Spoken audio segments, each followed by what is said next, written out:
Friend, आज हम class 12th की सब्जेक्ट फिजिक्स चैप्टर 1 के बारे में बात करेंगे, जिसमें हमने पहले पढ़ा था इसके पहले कूलॉम्स लॉ के बारे में। आज हम उसको पुनः रिपीट कर देते हैं। कूलॉम्स लॉ देखिए, अगर सपोज दैट हम मान लेते हैं 2 पॉइंट चार्ज Q1 और Q2 हैं, जो एक दूसरे से r मीटर की डिस्टेंस पर जो है रखे हुए हैं। अब ये दोनों सेम चार्ज हैं, तो दोनों पर एक पर जो है दोनों आपस में एक दूसरे पर एक फोर्स लगाएंगे। ये फोर्स जो होगा कौन सा होगा? रिपल्सन, क्योंकि दोनों पर क्या सेम चार्ज है।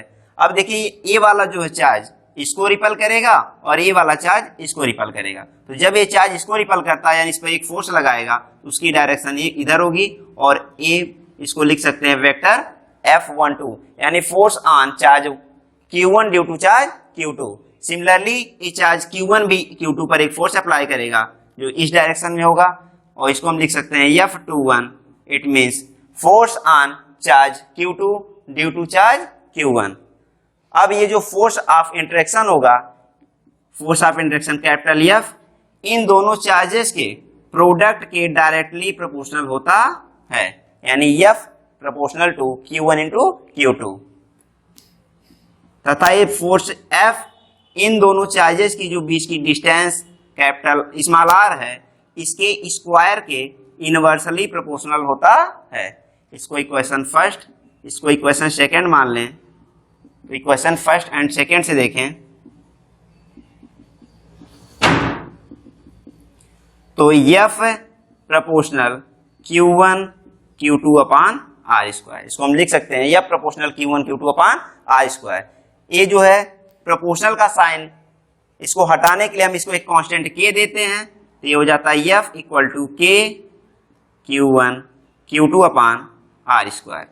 अब ये दोनों चार्जेस एक दूसरे पर इतने न्यूटन का फोर्स अप्लाई कर रहे हैं, जहां पर K एक कांस्टेंट है। K क्या है? प्रोपोर्शनली कांस्टेंट है।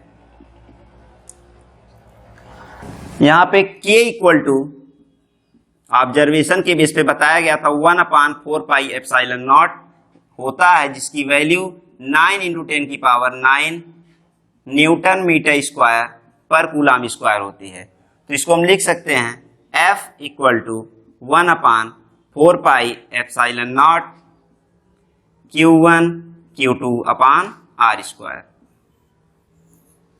ये जो फोर्स दोनों चार्जेस के बीच में लग रहा है F equal to 1/4 pi epsilon naught Q1 Q2 upon r square, ये वैक्यूम और एयर में है। ये वैक्यूम और एयर में फोर्स है। अगर यही फोर्स हम किसी मीडियम में कैलकुलेट करें, वैक्यूम और एयर में ना कैलकुलेट करके अगर यही फोर्स हम किसी मीडियम में कैलकुलेट करते हैं, तो वह फोर्स हो जाएगा F सफिक्स में m equal to 1/4 pi epsilon naught K Q1 Q2 upon r square. तब ये फोर्स Fm इक्वल टू हो जाएगा 1/4 pi epsilon naught K Q1 Q2 upon r square. अगर हम इसको इससे डिवाइड करें तो ये हो जाएगा F upon Fm equal to K, जहां पे K एक डाइलेक्ट्रिक कांस्टेंट है। यहां पर K को हम डाइलेक्ट्रिक कांस्टेंट करते हैं। अगर हम इसको डिफाइन करना रहे तो हम कह सकते हैं कि किसी जो मीडियम और वैक्यूम एंड एयर में लगने वाला जो फोर्स है, इन दोनों का रेशियो ही डाइलेक्ट्रिक कांस्टेंट के इक्वल होता है। यहाँ पर वैक्यूम और एयर में लगने वाला फोर्स और एक Fm एक किसी मीडियम में लगने वाला फोर्स है, इन दोनों का रेशियो डाइलेक्ट्रिक कांस्टेंट के इक्वल होता है। देखिए, अब हम यहाँ पर पुनः यूनिट ऑफ एप्सिलॉन नॉट अगर कैलकुलेट करते हैं, यूनिट ऑफ एप्सिलॉन नॉट, तो हम जानते हैं F equal to 1/4 pi epsilon naught Q1 Q2 upon r square होता है। यहां से एप्सिलॉन नॉट की अगर हमें यूनिट कैलकुलेट करना है तो हम एप्सिलॉन नॉट इक्वल टू लिख सकते हैं Q1 Q2 अपान FR स्क्वायर। यहाँ पे 1/4 पाई कांस्टेंट है, तो इसको हम निगलेक्ट कर देंगे। तो यहाँ से एप्सिलॉन नॉट इक्वल टू हो जाएगा Q1 Q2 अपान FR स्क्वायर। यहाँ से अगर एप्सिलॉन नॉट की यूनिट चाहिए हमें, unit of epsilon naught equal to, देखिए unit of charge Q1 coulomb, unit of charge Q2 coulomb, यहाँ से फोर्स की यूनिट आपकी होगी न्यूटन, और ये डिस्टेंस इसकी यूनिट मीटर, इसका स्क्वायर है तो मीटर का स्क्वायर, तो इसकी यूनिट हो जाएगी coulomb square upon newton metre square. अब अगर हम एप्सिलॉन नॉट की वैल्यू कैलकुलेट करें तो हम जानते हैं 1/4 pi epsilon naught equal to होता है 9 × 10⁹। यहाँ से हमें एप्सिलॉन नॉट की वैल्यू चाहिए तो हम 1/एप्सिलॉन नॉट इधर जो 4 पाई को जब इस साइड भेजेंगे तो यहाँ पे इसके इंटू में हो जाएगा, तो ये हो जाएगा 4 पाई इंटू 9 × 10⁹।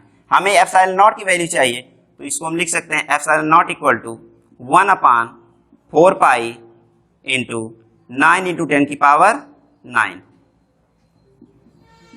1/4 इंटू पाई की वैल्यू रख सकते हैं 3.14 इंटू 9 × 10⁹। अब जब हम इसको कैलकुलेट करते हैं तो एप्सिलॉन नॉट की वैल्यू आती है 8.85 इंटू 10⁻12 कूलाम स्क्वायर पर न्यूटन मीटर स्क्वायर। देखिए नेक्स्ट पॉइंट है डायमेंशन ऑफ एप्सिलॉन नॉट। अगर हमें एप्सिलॉन नॉट की डायमेंशन कैलकुलेट करनी है तो यहां से हम जानते हैं F इक्वल टू होता है 1/4 pi epsilon naught Q1 Q2/r²।